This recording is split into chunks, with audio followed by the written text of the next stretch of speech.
Okay, concept number 5. So our objective for this one is I can graph and solve a linear inequality. So this whole section, concept number 5 and 6, have to deal with linear inequalities. So I can graph and solve a linear inequality. So first of all, what is a linear inequality? Well, a linear inequality is similar to a linear equation,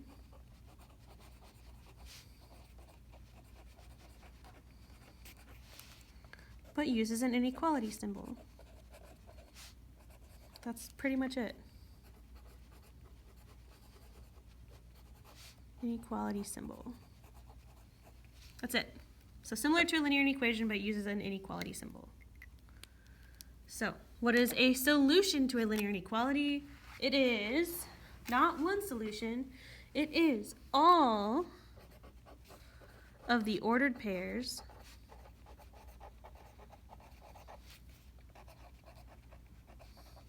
that make the inequality true.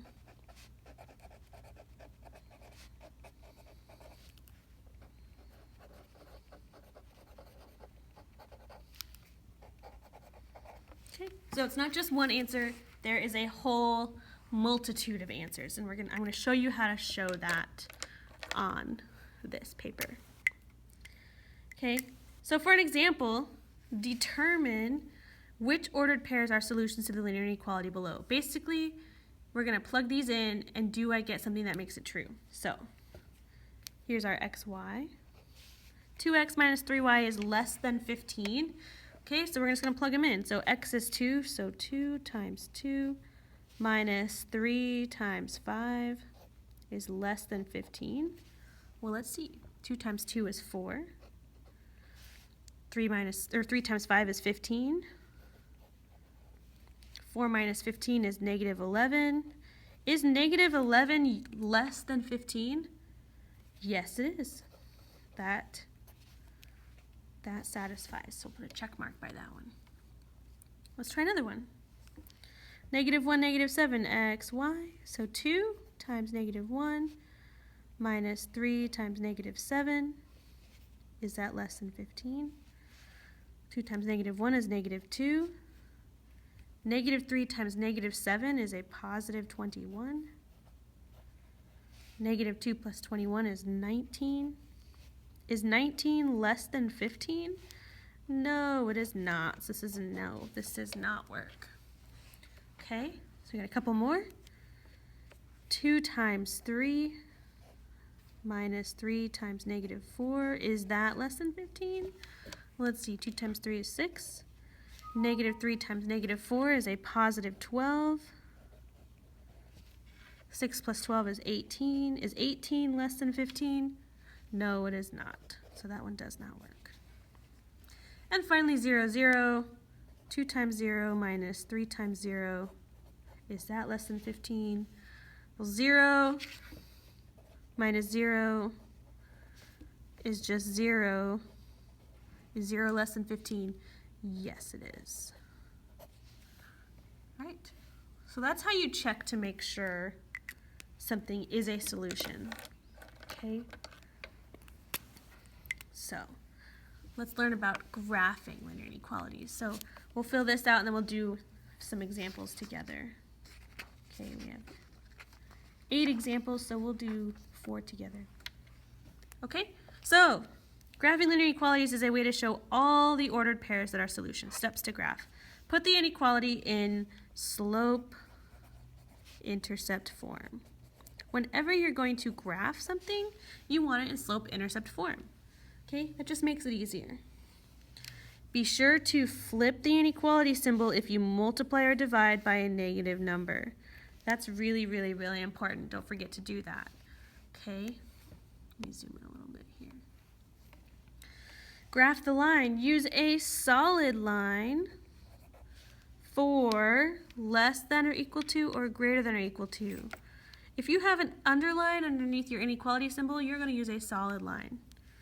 A dashed line for less than or greater than. So remember when we did inequalities before on a number line, this is the equivalent of a filled in circle and this is the equivalent of an open circle.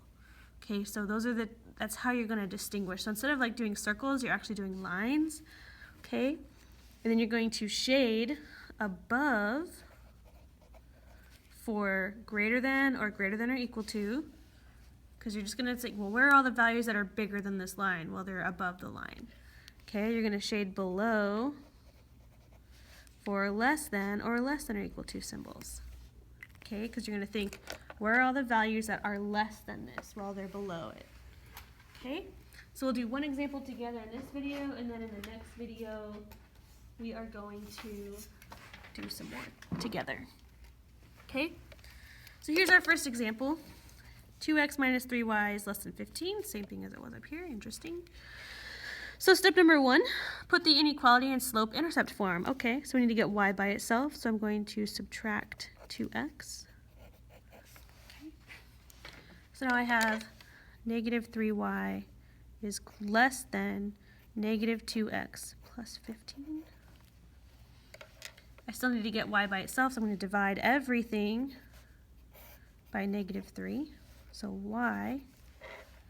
Okay, I divided by a negative, so I flipped the sign the other way.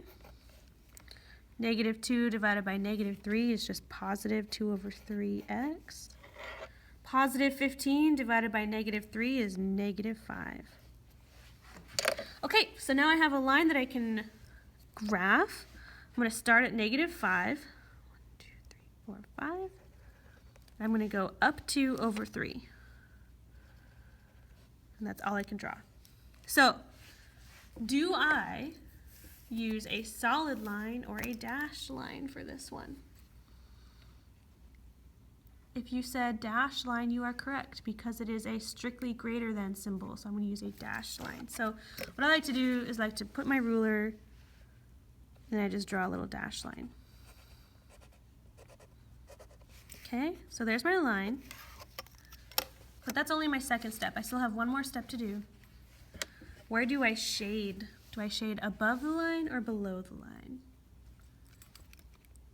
If you said above the line, you are correct because this is greater than, and where are all the values that are bigger than this line? They are above, so we are going to shade above. Okay, and that's it. That's all you have to do. All right, so we're going to do some examples together in the next video.